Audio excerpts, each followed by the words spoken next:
பார்க்கறதுக்கு ரொம்ப சாதாரணமான ஒரு வழிபாடாக தெரியும். ஆனால் இந்த வழிபாடு மிக மிக சக்தி வாய்ந்த ஒரு வழிபாடு.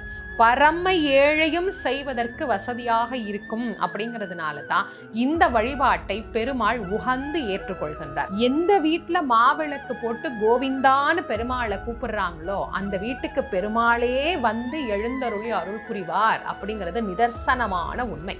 நீண்ட காலமா ஒரு காரியம் நினைச்சுக்கிட்டே இருக்கிறோம், அது நடக்கல அப்படிங்கிறவங்க இந்த மாவிளக்கு வழிபாடு பண்ணலாம்.